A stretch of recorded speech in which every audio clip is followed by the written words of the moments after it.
Halo Mama, selamat bergabung kembali di Pop Mama Parenting Academy 2020 with Tokopedia. Kembali bersama saya Febriski Yahya, menyiarkan langsung dari studio IDN Media. Nah Mama, nggak kerasa banget ya, sekarang udah hari keempat loh di Pop Mama Parenting Academy. Gimana, kemarin-kemarin ikut terus kan?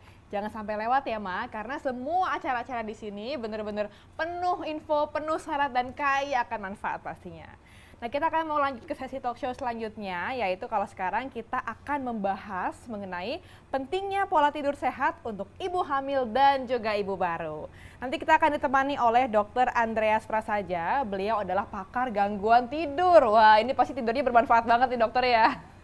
Kita akan sapa-sapa nanti ya, nanti kita akan mengupas tuntas hal-hal yang berkaitan dengan pola tidur ibu hamil dan ibu baru, yaitu gangguan pola tidur yang biasanya terjadi ya pada ibu hamil dan ibu baru, efek negatif untuk fisik dan juga mental karena gangguan tidur, lalu cara mengatasi gangguan tidur ini. Langsung aja kita akan invite narasumber kita pada hari ini, yaitu Dr. Andreas Prasaja.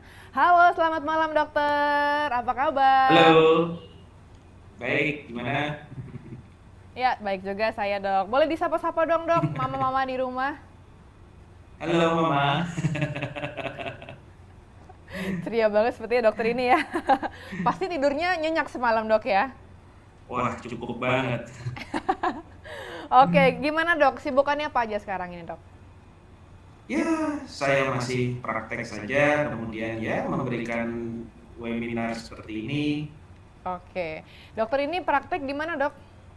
Barangkali ada ibu baru Saya yang... di saya di Snoring and Sleep Disorder Clinic Mitra Kemayoran. Oke, jadi mungkin bagi mama yang belum familiar ya, ternyata ada klinik Mhm. khusus untuk gangguan tidur ya dok ya. Boleh diceritakan sedikit tentang kliniknya dok?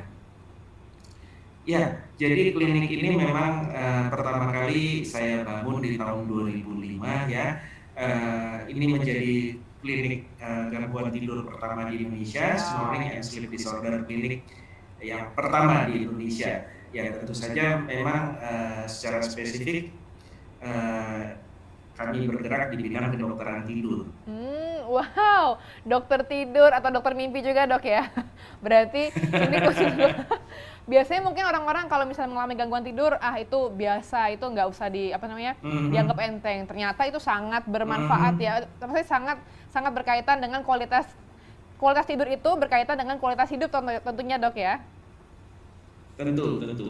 Jadi itulah sayangnya masyarakat kita kan bolak-balik yang pertama ditanyakan ke dokter kalau mau sehat, anaknya mau eh, imunnya bagus, bolak-balik yang ditanyakan makanan apa ya dok ya, Iya, minum apa ya, iya. vitamin apa ya, ya atau saya mau lebih sehat dok, olahraga apa yang baik. Ah, ah. Sayangnya masih seperti itu, padahal paradigma kesehatan sekarang kan sudah tidak. Paradigma kesehatan sekarang saat ini kita kenal dengan istilah triumvirate of health. Jadi bayangkan kalau ada bentuk segitiga gitu ya, Ah. yang satu sisi adalah nutritional balance ya, Ya. gizinya, yang sisi satunya lagi adalah olahraga, Mm-mm. yang menjadi dasar adalah kesehatan tidur. Tanpa Oh. kesehatan tidur yang baik, segala diet yang diatur, nutrisi yang dijaga akan percuma. Iya Begitu iya pula iya iya iya. tanpa tidur yang baik, tidur yang sehat, olahraga malah jadi penyakit. Hmm, oke oke. Jadi, percuma kalau misalnya makan sehat, olahraga teratur, tapi tidurnya nggak kurang atau tidak berkualitas, semuanya nggak ada artinya Iya, gitu, Dok, iya, ya? Oke. yes. Dan saat ini kita juga sudah harus segala gangguan-gangguan pada kesehatan, kita sudah juga harus mempertimbangkan kesehatan tidur. Mhm. Ya, masyarakat sekarang kan masih darah tinggi, dilihat dietnya apa, tanpa mempertimbangkan tidurnya sudah cukup belum, ada sleep apnea atau mendengkur atau tidak. Ya, Oke. keluhan sakit kepala misalkan ke dokter, dok saya kelihatannya salahnya karena makan ini makan itu, tapi belum menjadi kebiasaan lah ya di masyarakat kita untuk menceritakan, dok ini masalah tidur saya kelihatannya mungkin kurang, atau dok mungkin di siang hari kenapa saya mengantuk terus ya. Oh, ya Seperti ya itu. ya ya, Jadi oke. masih belum ya belum menjadi kebiasaan ya di masyarakat Oke. kita. Nah, itu mamah-mamah nih bisa diperhatikan ya. Jadi untuk sehat bukan cuma diperhatikan sekedar nutrisi saja atau olahraga aja, tapi perhatikan juga nih kualitas tidur mamah gimana. Ya nggak, Dok? Iya. Oke, Dokter Andreas nih, di masa pandemik saat ini Mhm. mungkin nggak sih kalau pasiennya makin bertambah? Soalnya kan mamah-mamah ini udah di rumah terus stres gitu, Dok ya. Habis itu udah stres sulit tidur. Apakah mereka juga langsung datang ke klinik dokter? Saat ini pasien saya luar biasa banyaknya memang karena saat pandemi banyak yang bekerja di rumah. Ini menjadi salah satu faktor yang memberatkan memang. Jadi ada dua. Yang pertama eh, biasanya bekerja, ya kan? Ya, betul. Kemudian sekarang bekerja tapi di rumah. Di rumah. Nah, ini pasangan biasanya memperhatikan. Lihat seharian, kamu kalau di kantor kayak begini, ngantuk terus begini. Itu satu, jadi mulai diperhatikan. Yang kedua, soal insomnia. Ada yang jadi sembuh, ada yang semakin parah. Nah, Ya, ya. kalau yang jadi begini, kalau biasanya ada sebuah gangguan tidur yang sebenarnya kebiasaan tidur yang salah, ya namanya behaviorally induced insufficient sleep syndrome atau BISS. Nah, BISS ini biasanya pada orang yang workaholic, senang bekerja, Ya. tugas ini, tugas itu, sehingga mengorbankan durasi tidur. Oke. Nah, dengan banyak di rumah, work from home, jadi kesempatan untuk balas dendam kan, pekerjaan Ya. juga bisa dibilang, Oh, nah ini kurang jadi mungkin. tidur terus ya. Nah Ya, ini ya, kan ya, ya. yang biasanya tidur hanya sekian jam ini jadi sembuh. Nah, yang repot adalah yang semakin parah, ya. Karena begini, manusia itu adalah makhluk irama. Ya, jadi kita ada iramanya mulai dari pagi hari, kita Ya, ya. bangun, ekspos cahaya, Ya, ya. dandan, berangkat bekerja, ya kan, Jadwalnya sore gitu, Dok, hari ya. pulang, ada Ya, ya. iramanya. Oke. Cahaya juga ada iramanya. Nah, sekarang di rumah terus, lingkungannya ini lagi, ngurusin anak-anak sekolah dan lain sebagainya sambil bekerja, gitu ya. Tapi iramanya ini jadi hilang. Ya, apalagi banyak yang melakukan kesalahan yaitu membuat kamar tidur senyaman mungkin. Oh, itu kesalahan, Dok ya? Tapi nyamannya untuk aktivitas bukan untuk istirahat. Nah, ini sebuah kesalahan. Gitu. Ya, jadi dari pagi kerja di tempat tidur, pakai laptop, ntar ngurusin anak sebentar, anaknya juga di sudut yang lain di kamar tidur misalkan. Kemudian waktunya makan, ambil makanan, makan di kamar tidur. Nah, ini jadi masalah. Bahwa sadar akan mengidentifikasi ini sebagai, wah ini lingkungan untuk aktivitas, bukan untuk lingkungan tidur. Oh, itu Sehingga ngaruh, Dok, ya? dengan sangat pengaruh. Nah ini makanya pasien jadi banyak sekali karena banyak orang kehilangan irama seperti ini. Oh, Ya. gitu. Jadi Obatnya sebenarnya sederhana aja kok, tinggal mengatur irama kembali. mengatur irama kembali. Tapi kan lagi pada WFH semua gini, Dok. Nah, pagi bangun tetap seperti jadwal seperti biasa. Dandan gitu ya. Dandan, penting banget. Kemudian gitu. lingkungannya harus diatur zona-zonanya. Nah, zona untuk aktivitas di sini, bekerja di sini, makan di sini, iya, istirahat di kamar tidur tentunya. Nah, ini harus diatur. Jadi rumah Kalau seperti tidak didekor diatur, ulang kita gitu, akan Dok ya? kehilangan irama. Termasuk juga pencahayaan, ya. Oh, Ya. oke. Nah, itu kan tadi untuk ibu-ibu mungkin yang tadinya WFH, lalu di rumah, lalu mengalami gangguan tidur karena mengalami perubahan irama. Untuk ibu-ibu hamil nih, Dok, saya kan sudah 2 kali hamil dan melahirkan tuh rasanya ngerti banget nih. Hamil, melahirkan, lalu punya bayi itu benar-benar berantakan gangguan tidurnya. Jadi waktu hamil itu banyak stresnya, banyak cemasnya, banyak worry. Nanti lahiran gimana ya? Apalagi sekarang kan corona ya, Dok ya, jadi makin banyak cemasnya. Nanti kalau tertular gimana, nanti lahirannya gimana, nanti bayinya gimana gitu-gitu, Dok ya. Dan itu kalau misalnya ibu baru juga harus standby, baru mau tidur, ngantuk banget, baru mau tidur, anaknya bangun, kayak gitu-gitu, Dok. Ya kan, jadi benar-benar gangguan tidur itu benar-benar terganggu lah tidurnya. Itu kira-kira gangguan tidur yang biasanya terjadi pada ibu hamil dan ibu baru tuh apa aja, Dok? Jadi begini, kalau pada ibu hamil kita bagi menjadi tiga, ya. Trimester pertama, ya, ini di mana terjadi lonjakan hormonal, ya. Ini biasanya gangguan yang muncul adalah hypersomnia. Hypersomnia. Jadi hypersomnia ini artinya kantuk yang berlebihan. Nah, yang biasanya cuma butuh tidur 7 jam, 8 jam sudah feel fresh, bisa berfungsi dengan normal. Nah, ini bisa 8 jam, 10 jam, dan rasanya masih ngantuk terus. Betul. Ya. Nah, Oh itu wajar, Dok ya? Bener kan wajar, Dok? Nggak apa-apa wajar. dong ya? Jadi, nah kalau dari kami di kedokteran tidur, ya udah, tidurlah puas-puasin gitu Iya, kan. iya, iya, iya. Nah, karena begitu masuk ke trimester kedua, ini mulai muncul penyakit-penyakit tidur. Ya. Oh gitu. Karena faktor hormonal, saluran nafas ini kan biasanya mulai menyempit. Betul. Ya, mulai hidungnya tersumbat. Nah, yang repot kalau sudah mulai muncul ngorok, ya kan, mulai menyembur. Yang repot orang lain, Dok ya? Nah, sekarang gini, kalau hanya suara dengkuran sih nggak masalah. Tetapi yang kita khawatirkan kalau terjadi gangguan pada nafas pada saat tidur, mendengkur yang parah. Jadi terjadi henti napas saat tidur. Nah, repotnya, mama sih nggak sadar kan tidur. Tapi bahaya nggak, Dok? Sangat berbahaya karena sleep apnea atau henti napas saat tidur ini bisa menjadi penyebab preeklamsi, prematuritas, kemudian gangguan pertumbuhan janin, ya. Karena henti napas saat tidur sudah jelas oksigen jadi turun naik. Nah, contoh yang parah tuh begini, misalkan orang yang menurut. Nah, biasa ya. Nah, perhatikan kalau sudah mulai di tengah malam tidurnya makin dalam, makin rileks saluran nafasnya, kemudian makin nutup nih. Nah, ini yang bahaya. Suka muncul. Kayak sempat berhenti bernafas sebentar gitu, Dok ya? Nah, henti nafasnya karena saluran nafasnya tersumbat. Ya, bukan karena gerakan nafasnya yang hilang, tapi saluran nafasnya tersumbat, jadi kayak tercekik pada saat tidur. Nah, apa yang terjadi? Ya, oksigen kan turun. Ya. Ya, karena oksigen turun, otak kita bisa membaca nih, wah, nggak napas nih. Jadi bangun. Nah, bangun tapi kan nggak santai sadar, cuma microarousal tidur lagi. Oh gitu. Ntar terulang lagi.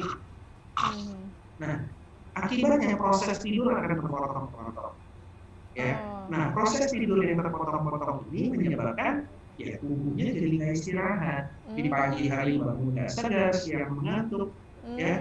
Dan badan ini kayak stres. Iya. Kita sebut sebagai stres oksidatif badan berpikirannya.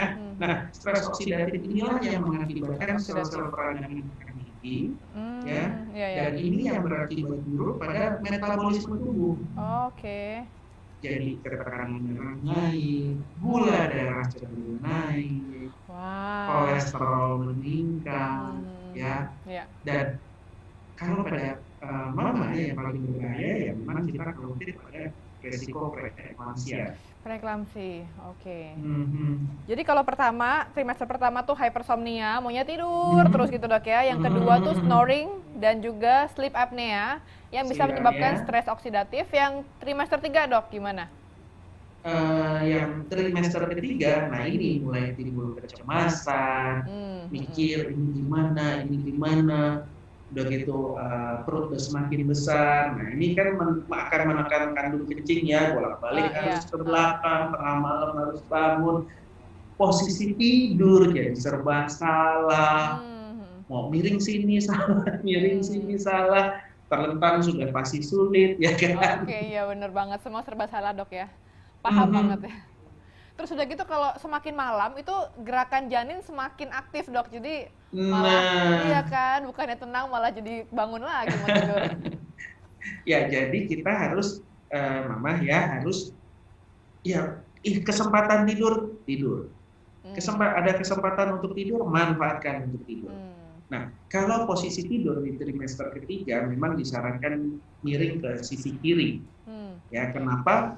Karena dengan posisi tidur miring, saluran nafas akan lebih terbuka. lidah nih, kalau ke belakang kan jatuh ke belakang, tapi kalau miring dia akan jatuh ke samping sehingga salurannya akan lebih bebas. Iya, iya, Nah, iya, iya. kemudian kalau kita miring ke kiri, aliran darah juga akan lebih banyak ke plasenta dan ke Iya, janin. Ya, ya, jadi ya oke. memang lebih baik dalam posisi miring ke kiri. Memang sih kalau telentang Nah, juga nggak nyaman dok. Tapi kalau miring iya. itu biasanya tangannya yang kesemutan karena ya Nah, penumpukan cairan segala macam. Nggak enak deh dok pokoknya. Nggak ada yang nah, salah semua. untungnya kita di Indonesia ini punya kebiasaan pakai guling gitu ya. Jadi Oh gitu. lumayan gitu loh, ganjel sana, ganjel Oh iya sini, iya iya iya iya. bantal tipis diperbanyak gitu untuk ganjel-ganjel sana sini. Oke. Nah, jadi tadi kan dokter sudah menyebutkan kalau misalnya faktor-faktor Mhm, yang mempengaruhi gangguan tidur tuh ya ada hormonal gitu dok ya, sama mhm, penyempitan saluran nafas, lalu trimester ketiga, gerakan janin, mhm, dan juga kecemasan yang berlebihan pada ibu baru. Kira-kira faktor apa mhm. lagi dok yang menyebabkan gangguan tidur pada ibu hamil dan juga ibu baru? Kalau saat ini sih yang trimester kedua juga bisa muncul penyakit yang namanya restless sleep syndrome dan periodic limb movement in sleep. Hmm, Nah, ini gangguannya pada kaki. kaki. Biasanya rasanya nggak nyaman gitu kan, dan khas munculnya itu menjelang tidur di malam hari. Nah, kaki ini rasanya nggak nyaman, rasanya bisa kesemutan, bisa sakit, bisa pegel, bisa panas gitu kan, bisa apa saja. Yang khas rasa tidak nyaman ini akan hilang kalau digerak-gerakkan atau dipijet-pijet gitu. Oke, iya iya. Nah, nanti kalau udah dipijit-pijit sama pasangan, misalkan udah enak, tidur, ngantuk, pengen tidur, rileks, terus kan berhenti nih mijitinnya, Iya, nggak berapa lama, 5 kesemutan menit, lagi. 10 menit, muncul lagi nih, nggak nyaman lagi Iya nih. iya iya iya iya. Nah, biasanya nih, papa-papa baru mikirnya, aduh kok jadi manja begini sih. Iya. Padahal ini Padahal ini penyakit tidur. Ya, kemudian begitu sudah tidur, biasanya restless leg syndrome atau sindroma tungkai gelisah ini disertai dengan gejala yang namanya periodic limb movement in sleep. Jadi Periodic limb kaki movement nih ya. lagi tidur, telapak kaki bisa Gerak-gerak. gerak. Nah, Oke. terus diem gitu ya. Hmm. Secara periodik 10 detik misalnya gerak lagi, 10 detik kemudian gerak lagi. Nah, ini akan mengganggu kualitas tidur. Setiap kali kakinya bergerak, ya, otak akan terbangun, micro arousal lagi. Oh gitu. Nah, Iya iya iya sehingga iya. kualitas tidurnya jadi buruk. Hmm. Nah, Benar-benar. bias ini sih saat ini memang sudah tidak terlalu seringnya, sudah jarang. Karena kan biasanya sudah dari awal kehamilan ya sejawat di Opjin biasanya sudah memberikan suplemen zat besi, Oh vitamin itu. B Oh. kompleks, Karena asam kurang nutrisi folat dan juga lain dok ya. sebagainya. Nah, karena restless leg syndrome ini penyebabnya defisiensi itu, Oh iya ya iya iya iya iya. Oke. penyebab utamanya. Nah, memang sih ada Defisiensi. penyebab-penyebab lain, misalkan komplikasi dari diabetes, gangguan fungsi ginjal. Tetap kita harus hati-hati kalau muncul gangguan-gangguan seperti ini, ya. Dan gangguan ini kan tidak eksklusif pada mama sebenarnya, Ya, tapi semua bisa ya. semua juga bisa. Oke. Nah, Jadi selain hormonal gitu dok, penyempitan mhm, mhm, nafas, mhm, mhm. kecemasan, gerakan janin juga ada karena defisiensi nutrisi dan juga komplikasi organ dalam dok ya. Iya. Kemana-mana Nah, banget ini dok. nah, satu hal lagi yang perlu diperhatikan oleh Iya. mama ya, kalau ada gangguan tidur kan sudah pasti tidak baik dengan obat-obat tidur, Mm-mm. ya enggak? Nah, Nggak boleh kan, nggak eh, boleh sembarangan. ya kalau memang masalahnya yang lebih serius seperti sleep apnea, memang kita ada tahapan-tahapan terapinya, kita harus pemeriksaan tidur dan lain sebagainya, ya. Iya. Tetapi kalau gangguan tidurnya kecemasan, nggak bisa tidur, insomnia, sangat tidak kita sarankan untuk konsumsi minum obat Oh tidur iya itu oke. sangat tidak kita sarankan. Ya, Oke ya. pada yang tidak hamil saja perawatan insomnia saat ini kita sebut sebagai cognitive behavioral therapy for CBT insomnia. ya. Oh pakai CBT bisa dok ya? Yes, CBTI. Oke ya ya ya. Ya, nah CBTI-nya ya mulai dari yang paling sederhana deh, ya. Oh Jangan gitu. paksa tidur. Iya nggak bisa dong kalau nggak dipaksa tidur nanti. Jangan jangan dipaksa karena gini, kesalahan insomniac yang utama adalah memaksakan tidur. Oh iya iya iya. Coba bayangkan di malam hari. Tapi kalau misalnya nggak dipaksa tidur, misalnya kita kan sudah menghitung domba gitu misalnya dok. Heeh. Susah dok. Ya itulah semakin memaksakan tidur, semakin cemas, semakin gelisah, makin sulit kan? Iya benar. Nah, Benar, jadi benar. ada caranya. Apa tuh dok? Ada caranya. Targetnya jangan cari tidur. Targetnya adalah cari nyaman, cari relax. Oh cari nyaman, Ya, oke. jadi setiap malam, setiap hari mindsetnya adalah saya supaya relax, supaya tenang, ngapain nih? Itu yang dicari. Ya ya ya. Ntar juga tidur sendiri gitu dok Ya. ya. Nah, nah, jadi kita juga seperti yang saya katakan tadi, lingkungan harus dijaga.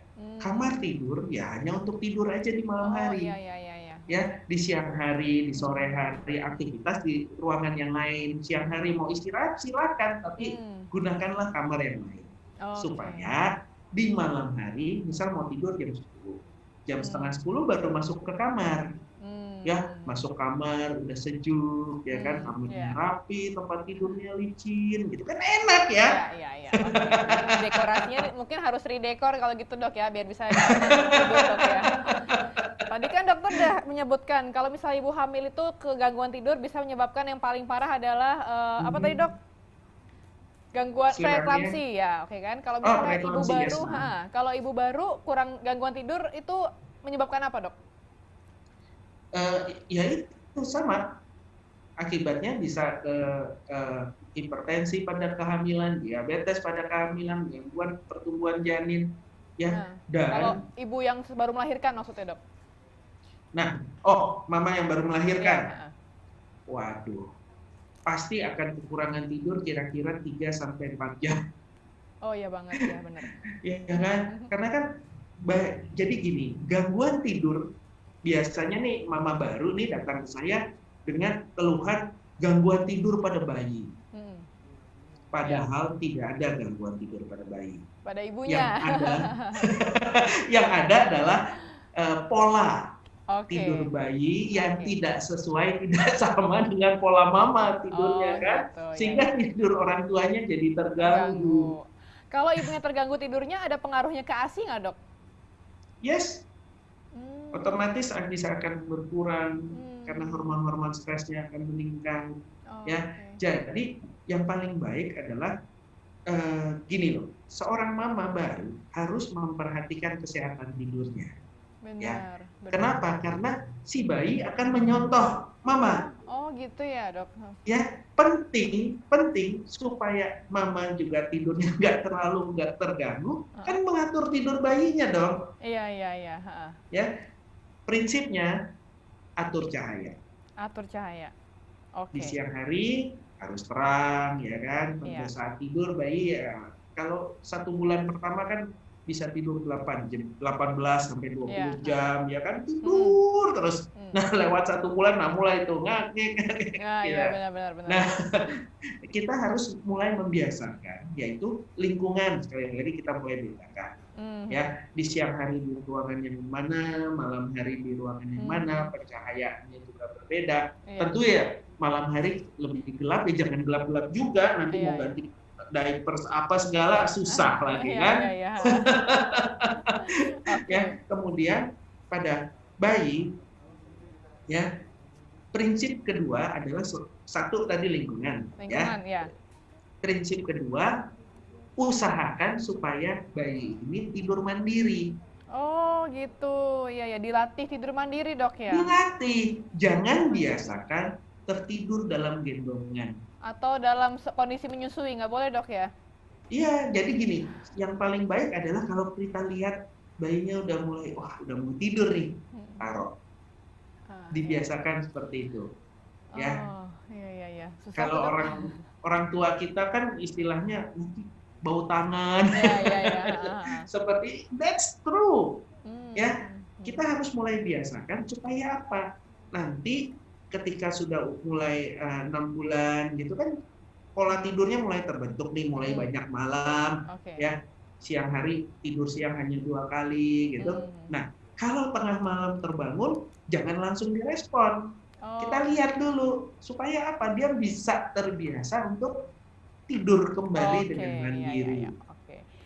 Jadi kalau boleh saya simpulkan, kalau untuk ibu hamil biar gampang tidur, usahakan cari nyaman dok ya, lalu dikondisikan Mhm, agar benar-benar nyaman untuk tidur, dan juga pakai mhm. guling ya, kalau bisa guling khusus hamil dok ya. Ya, Itu kalau ibu hamil itu ya. Kalau ibu yang baru melahirkan harus kondisikan lingkungan yaitu cahayanya digelapkan kalau mau tidur tapi jangan terlalu gelap. Pokoknya ya mhm, remang-remang gitu dok ya. Lalu bayinya mhm. dilatih tidur mandiri dok ya. Ini yang mungkin yang ibu Mandiri. baru harus mencoba ini. Susah juga sih dok Iya. sebenarnya. Oke. Sebenarnya masih banyak sekali yang mau ditanyakan dok, tapi sayang sekali waktu jualah yang memisahkan kita dokter. Mungkin ibu-ibu Oke. kalau mau nanya bisa ke akun Instagramnya dokter mungkin ya dok ya? Boleh, boleh Atau silakan. datang langsung aja ke kliniknya dokter, oke? Terima kasih banyak dokter Andreas untuk ilmu yang sangat bermanfaat dok ya. Terima Terima kasih juga, kasih. ya terima kasih dok. Terima kasih juga untuk mama-mama yang telah bergabung. Jangan kemana-mana ya mama, stay tune terus karena kita masih akan ada banyak banget sesi talk show yang sangat bermanfaat selanjutnya. Jangan kemana-mana, tetap jaga kesehatan. Sampai jumpa.